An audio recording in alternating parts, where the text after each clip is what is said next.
KP system వలన birth time రాక్టిఫికేషన్ అనేది చాలా ఈజీగా చేయొచ్చు అంటారు. చేయొచ్చు. రూలింగ్ ప్లానెట్స్ అనేసి ఉన్నాయి, దాన్ని చూస్తే మనకి బర్త్ టైం కరెక్ట్గా అడ్జస్ట్ మనం చేసుకోవచ్చు అంటారు. దాని గురించి కొంచెం చెప్పండి. బర్త్ టైం కరెక్షన్ అనేది దానికి కూడా వేరే ఏంటంటే ruling planet is nothing but గోచారా, అంతకంటే ఏమీ లేదు. అని కేపీలో ఒక స్పెషల్ టర్మ్ పడిపోయింది, రూలింగ్ ప్లానెట్ అనేది పడిపోయింది. ఈ రూలింగ్ ప్లానెట్ అనేది అంటే చాలా క్లాసికల్ పుస్తకాల్లో కూడా ఉన్నది, గోచారం తప్ప అంతకంటే ఏం లేదు. రూలింగ్ ప్లానెట్ ఏమిటి ఇప్పుడు మనం మాట్లాడుతున్నాం, ఇప్పుడు రూలింగ్ ప్లానెట్ ఏమిటి, ఈ టైంలో లగ్నం ఏమిటి, లగ్నం ఏ రాశిలో ఉంది, ఏ స్టార్లో ఉంది, sign lord, star lord, sub lord.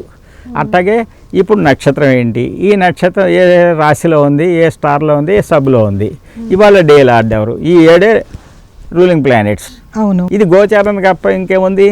అందుకని ఏమిటి, మనం ఏదన్నా పని చేస్తున్నామంటే ఇప్పుడు గోచారం ఏంటంటే చూస్తాం, అది వేదికలో కూడా చూస్తారు, ఇందులో కూడా చూస్తారు. కానీ రూలింగ్ ప్లానెట్ అనేది ఒక ఇంగ్లీష్ వర్డ్, ఈయనకి పాపులర్ అయిపోయింది కేపీలో. దట్ ఈజ్ నథింగ్ బట్ గోచారం. గోచారం చేయకుండా ఏ వేదికలో కూడా ఏది చూడరు. అవును. అయితే ఇక్కడ ఏంటంటేను ఆ బర్త్ టైం కరెక్ట్గా ఉందా లేదా, బర్త్ టైం కనెక్షన్కి వచ్చేసరికి ఏమవుతుందంటే, ఈ birth time right are wrong అనేది అసలు ఇప్పుడు సమస్య, ఇవాళ సమస్య కాదు నిజంగా. బర్త్ టైం ముందే చెబుతున్నారు, మనం చెప్పిన టైంకి సిజేరియన్ చేసేస్తున్నారు, లేకపోతే డెలివరీ అయిన టైం రికార్డు చేస్తున్నారు. హాస్పిటల్లో వాళ్ళ అఫీషియల్ పర్పస్ కోసం రిపోర్ట్ చేసుకోవాలి, రికార్డు చేసుకోవాలి వాళ్ళు. ఇప్పుడు పెద్ద ప్రాబ్లం కాదు. ఎప్పుడు పెద్ద ప్రాబ్లం మీకు గడియారాలు రాకముందు, ఇంత పాపులర్ కాకముందు, విలేజెస్లో డెలివరీస్ అయినప్పుడు, తర్వాత హాస్పిటల్స్ లేనప్పుడు, అప్పుడు మీకు బర్త్ టైం కరెక్షన్. ఆ తర్వాత అసలు ఈ standard birth time, Indian standard time ఎప్పుడు స్టార్ట్ అయింది, 1906లో స్టార్ట్ అయింది. అప్పటి నుంచి ఇండియన్ స్టాండర్డ్ టైంకి మీ గడియారాలని కొరిలేట్ చేయటం వచ్చిందనమాట. అది మనం బర్త్ చార్ట్ వేయటానికి గ్రీనిచ్ టైంతో కోఆర్డినేట్ చేసుకోవాలి కనుక మీ ఇండియన్ స్టాండర్డ్ టైంని ఎలా కోఆర్డినేట్ చేస్తామని వచ్చింది. అసలు బర్త్ టైం ఏమిటి, అక్కడే మనకి తేడాలు ఉన్నాయి. అవును, మొదటి శ్వాస తీసుకోవాలా, శీర్షోదయం తీసుకోవాలా, జలోదయం తీసుకోవాలా అనేది ఒక్కొక్క యుగంలో ఒక్కొక్క రకంగా ఉన్నాయి. మళ్ళీ శ్వాస కాకుండా ఏడవటం అనేది వేరే, అది కూడా ఉంది. అవును, ఏది తీసుకోవాలి అనే దానికి ఒక పెద్ద సమస్య.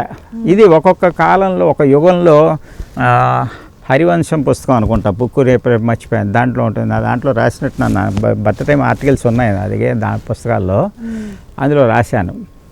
ఒక్కొక్క యుగంలో ఒక రకంగా చెప్పాడు. ఓసారి జలోదయం తీసుకోమన్నాడు, ఓసారి మొదటికాయ తీసుకున్నాడు. ఇప్పుడు అసలు ఏమిటి, ఫస్ట్ శ్వాస, ఫస్ట్ బ్రీద్ ఏమిటంటే పుట్టగానే జీవి బ్రీద్ లోపలికి వెళ్ళగానే అవుతుంది, ఆటోమేటిక్గా బ్రీద్ వెళ్ళిపోతుంది, ఏం పంపింగ్ అక్కల వాడికి, గాలి కొట్టక్కల, ఆటోమేటిక్గా బేబీ ఎయిర్ ప్రెషర్తో వెళ్ళిపోతుంది. వెళ్ళగానే ఏమవుతుంది, లంగ్స్ చోక్ అవుతాయి.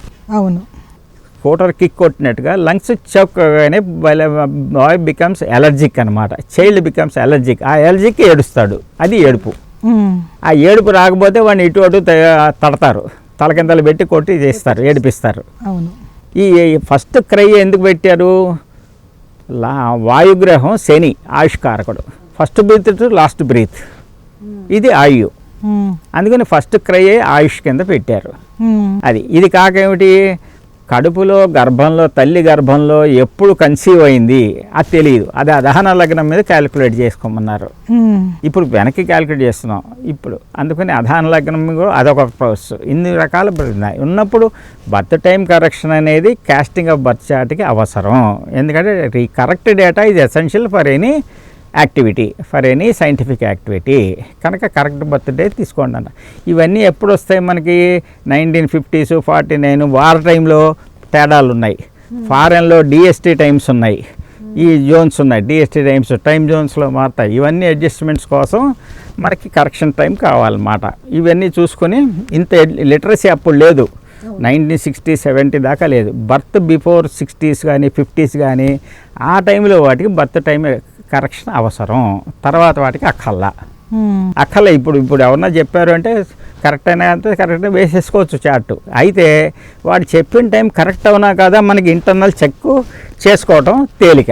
ఆ పద్ధతులు మీకు వేదికలోనూ ఉన్నాయి. చార్ట్ చూడగానే ఇది టైం కరెక్టా రైటా తప్ప అని చార్ట్లో వేదిక చార్ట్లో చెప్పచ్చు, చూసి కేపీలోనూ చెప్పచ్చు. వెరిఫై చేయడానికి within the birth chart internal check ఏంటి చూడగానే అప్పరెంట్గా అది చెప్పచ్చు.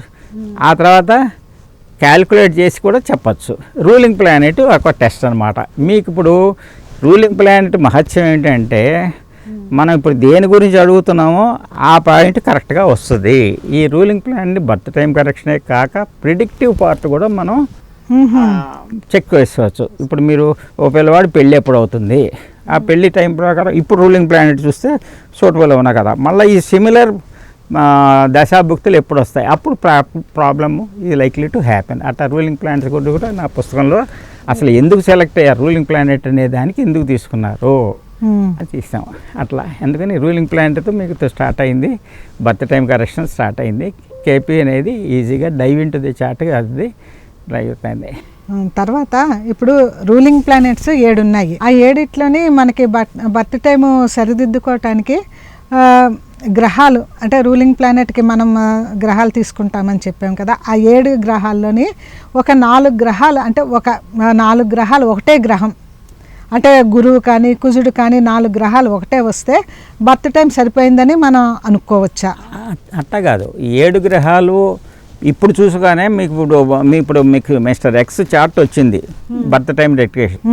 ఇప్పుడు రూలింగ్ ప్లానెట్ అని చూసాం. ఆ ఎక్స్ మీకు బర్త్ టైం ఇచ్చాడు, ఏదో 4:10 బర్త్ టైం ఇచ్చాడు.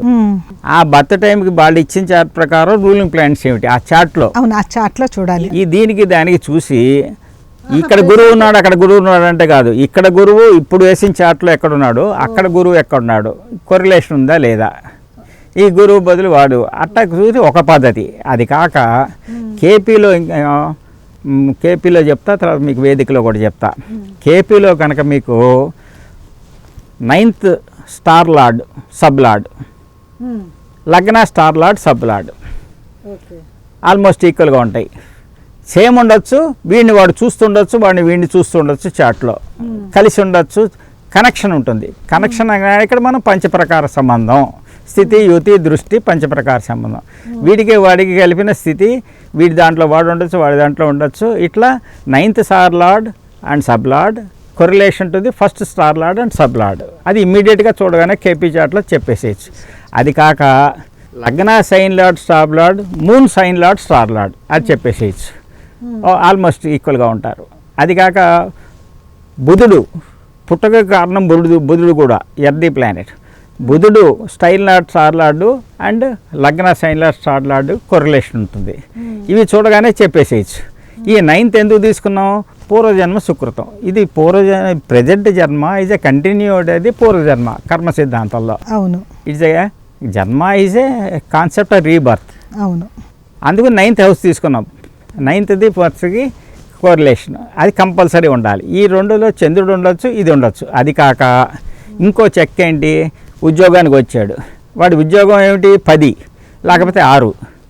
ఈ 10 సైన్ లార్డు స్టార్ లార్డు చంద్రుడు సైన్ లార్డు స్టార్ లార్డుకి సరిపోవాలి.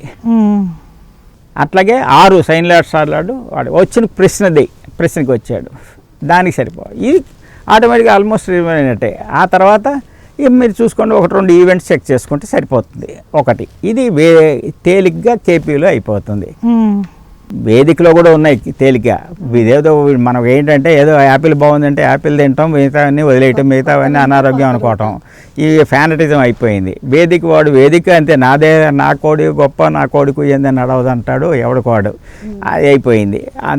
వేదికలో ఏంటి మీరు చూడగానే సర్వార్థ చంద్రికలో చెప్తాడు, అక్కడ సోర్స్ రాయడు 104వ పేజీ పార్ట్ 1లో. అవును, ఆ రిలేషన్ ఉంది. చంద్రుడి నుంచి 157 వీటిల్లో లగ్నం ఉంటుంది. రవి నక్షత్రం నుంచి ఈ లగ్నం ఏ నక్షత్రంలో ఉంటుంది, డే టైంలో బర్త్ అయితే ఏంటి, నైట్ టైం బర్త్ అయితే ఏంటి, ఇటువంటి క్లూస్ ఉన్నాయి, వేదికలో కూడా ఉన్నాయి.